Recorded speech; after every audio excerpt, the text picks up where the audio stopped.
Viraj Gandhi also joins in with a quick perspective on these earnings. Viraj, what's your own sense? If you were to qualify the quarter, what would be your overall assessment?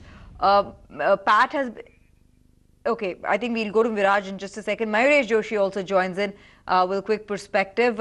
Provisions have come off drastically, Mayuresh, which was expected. That's given due fillip to the profits this quarter around.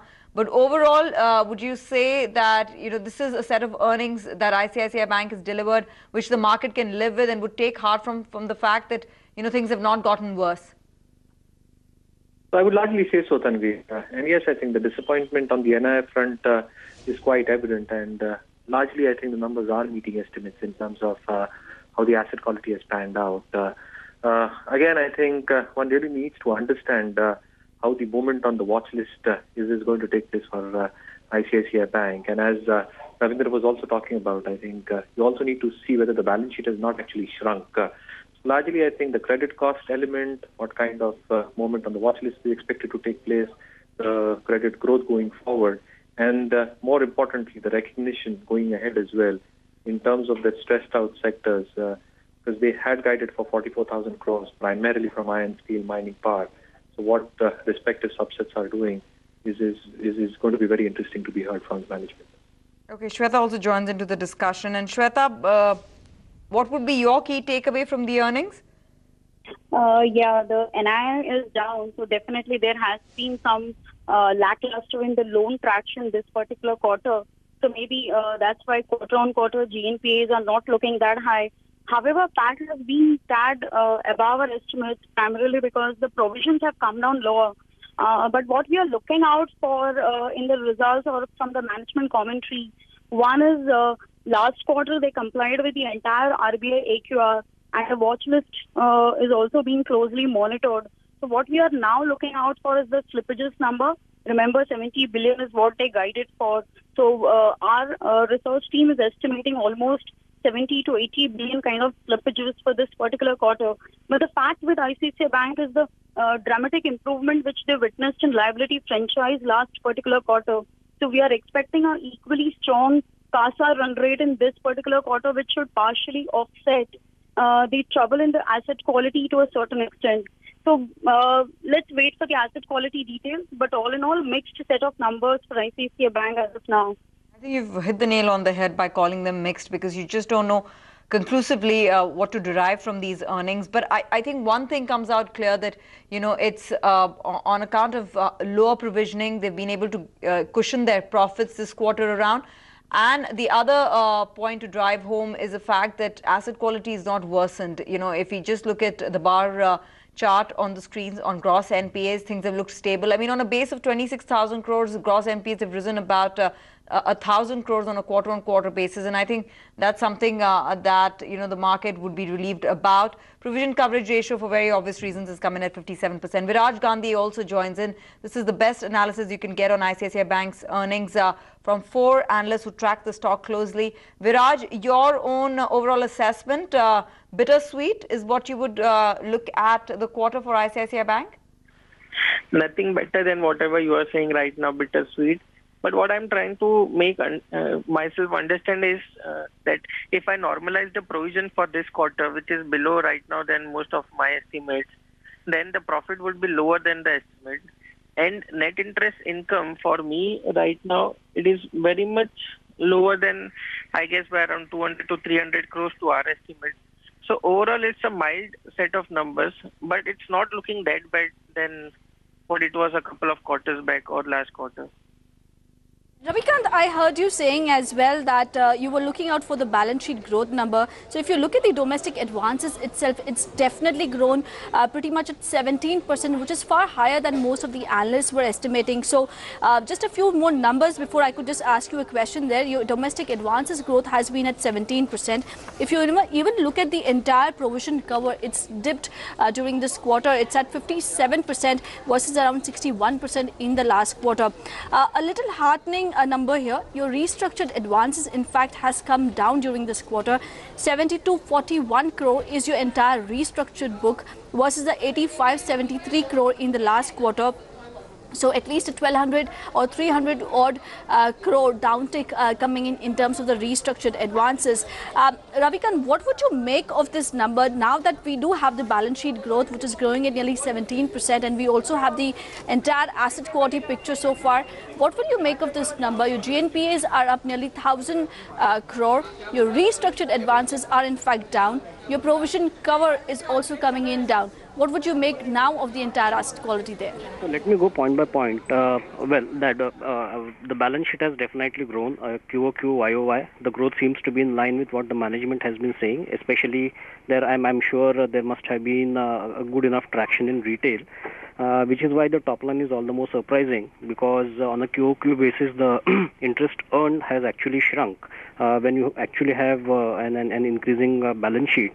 So one other component could be a very back-ended growth, which is a likelihood. But still, the same shrinking on a QOQ basis surprises me. Definitely, there seems to be a reversal component on the gross NPAs and the slippages from the restructured. And the movement in restructured, I think some of the addition to the gross NPAs must have happened from the restructured book. And I'm sorry, I missed your final question. Right. So my final question was again in terms of asset quality, and I'll give you one more number here right now. If you look at the ARCs, management in the notes to account has also mentioned that they have sold NPAs to ARCs again during this quarter. I do not know the entire amount, but the shortfall arising out of the sale of assets to ARC now stands at 527 crore, and which is likely to be amortized over the next 4 quarters. And they do state that in this quarter, that is in Q1, they have recognized a loss of 132 crore because of the shortfall of sale to ARCs. How would you take this number in terms of asset quality as well? Well, I mean, suffice to say,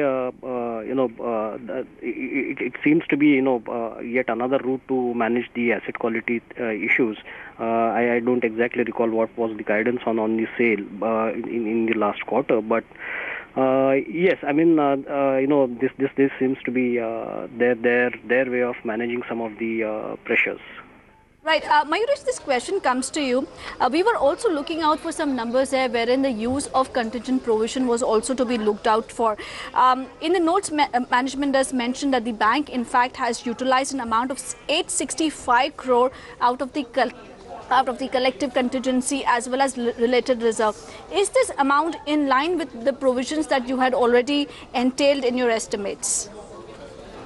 Mayuresh? No, again, largely, more or less, I think one really needs to understand from the management, again, on the kind of provisioning that they've done from the counter-cyclical funds. But yes, again, on the provisioning front, one really needs to understand, and this is the point I'm trying to put forth time and again, is the kind of potential watch list that ICICI had put forth. One really needs to understand, because a huge number of subsets within this watch list are still going under tremendous amount of stress. Again, I think what kind of provisioning happens going ahead will be the key number going forward.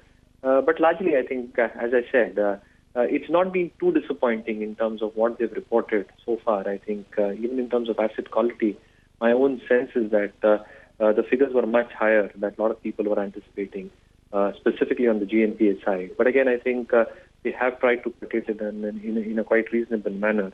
But provisioning, in my opinion, will stay high even for Q2, Q3. Right. I have some more details out here. If you look at the entire retail book portfolio as well, a growth of 22% coming in there on the retail book portfolio, which is a very strong growth. And hence, if you look at the entire loan growth of nearly 17%, that is largely led by the retail loan book growth of nearly 22%. Even on the deposit side, if you look at it, the CASA growth has been strong. CASA growth has been at 18%. Your CASA ratio itself stands at 45.1%. So the management has been able to do a very good job, especially in terms of the CASA ratio, as well as in terms of the strong growth that we are looking on the retail front. Shweta, my question comes to you. How do you see this entire balance sheet growth, especially on the asset book side, wherein your retail growth is pretty much strong? And how do you see even the CASA ratio coming in there? Yes, we also know that the domestic loan growth guidance given by the bank last particular quarter is 18% Y-on-Y for this particular fiscal year. So ICICI Bank primarily has been very strong on its retail franchise, whether it's on the asset side or on the liability side.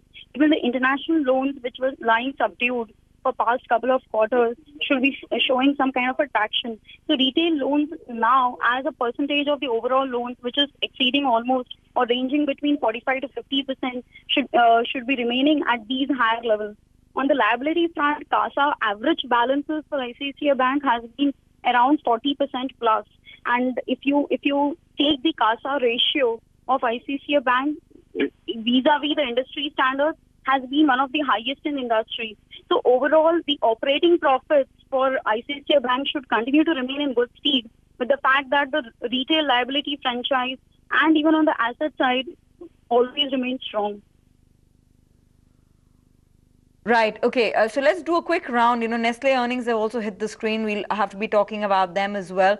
Break it down in terms of what the bank has done operationally in terms of their bread and butter business, as well as how they've managed asset quality on those variables. And Mayuresh, I'll start off with you. What does your assessment on both those accounts, the top line underperformance, which translates into loan growth, deposit growth, and how all of those aspects have fared, plus add to that the ability to have maintained their asset quality this time around? How does that translate into what the stock does next?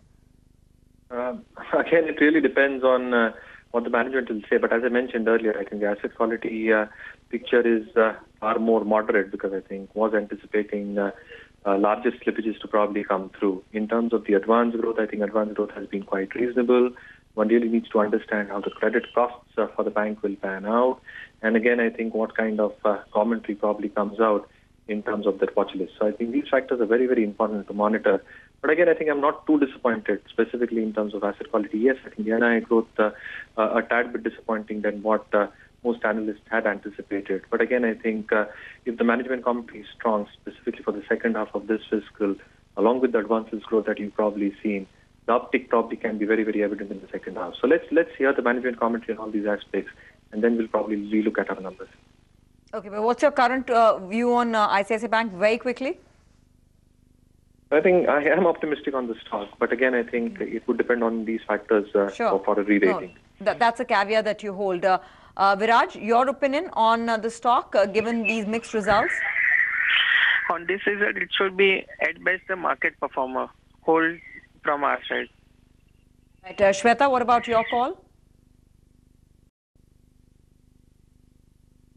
Shweta, your call on the stock, given the results? Okay, I'll just come back to Shweta in a second. Ravikant, your assessment, ICICI Bank has been an underperformer within the private banking space. Everybody knows that. The stock was down 3% ahead of earnings. Would these numbers in any way give assurance to investors that, okay, fine, the numbers have not looked great, they've not looked too bad, it's been a steady quarter, so the downside is limited, but there could be some upside to this outlier in the private banking space? True, but what is that upside is the question I think that we should be asking. So, I mean, going by the numbers, I would be kind of neutral at these levels. Okay, gentlemen, thanks very much for taking out the time to speak with us. We have all the three analysts talking about how they have still a cautious view on ICICI Bank, despite the fact that the stock has underperformed all of the large private sector banks, and these earnings do not really compel any of the analysts tracking the company or tracking the bank closely to change their outlook on the bank's business, or even believe, while the downside is protected to ICICI Bank, that there is a meaningful upside for the stock to go from here. Poonam, closing thoughts. You've gone through all the details. What would you take away from this earnings, and what would you watch out for